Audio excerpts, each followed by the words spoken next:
April.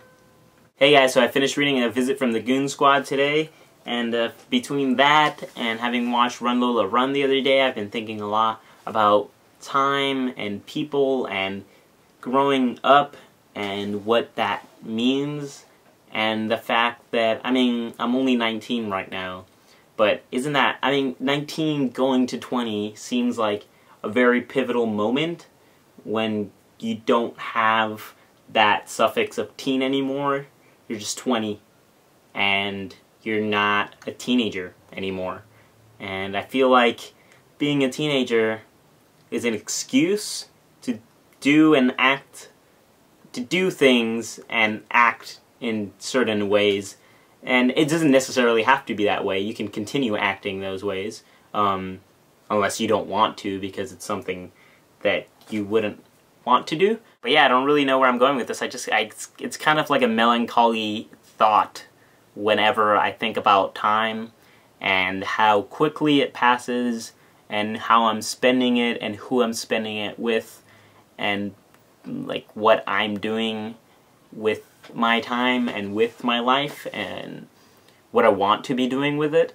And I was gonna sing a song. So I was just gonna cover a song today because I didn't know what to say, and I didn't want to talk about anything besides this topic because it would just be kind of lying to you guys, because that's pretty much what's all on my mind right now, and I'm not really editing this, even though I'm saying a lot, and I haven't scripted anything. And yeah, so I was gonna cover a song, but I decided against it because it wasn't really coming out the way that I wanted to. So now I am doing this. I thought I was just going to turn on the camera and I was going to be able to talk about this, but I guess I can't really. It's kind of hard to talk about, and it's a weird topic.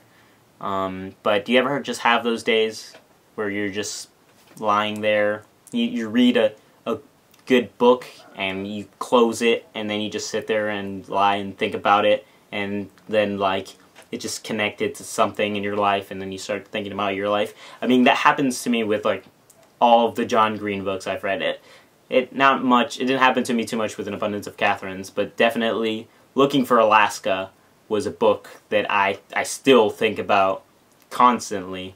The Fault in Our Stars obviously had a deep impact on me in a sort of personal way because of Esther. But this book is really about adult people looking back at their youth and maybe seeing what they were aspiring to do in their adulthood, or seeing how they have completely changed into a different person, either for the better or some people in this book for the worse. I mean, there are so many divorces in this book, it's insane. Like, almost every character has a child and gets divorced in this book. And actually, you know, making these videos and stuff is kind of a great way to like look back on my life, like even just a couple of years, and see the things that I am glad that I have changed about myself, and see the things that I still need to change, and maybe some of the things that I liked about myself before that I don't have anymore, and maybe I should work towards getting it back. So yeah, I'm gonna end this video because I'm not saying much at all, and it's already 10:28, so this video might be up late. I hope it's not. Hopefully tomorrow I will have a less boring video for you guys, something more exciting to talk about. I have a few topics, I keep saying this, I have a few topics that I want to talk about, but I keep finding myself in this position where I have not enough time to talk about them, or in this case, I'm just not in the right mood to talk about those things. Stay awesome, I will see you tomorrow.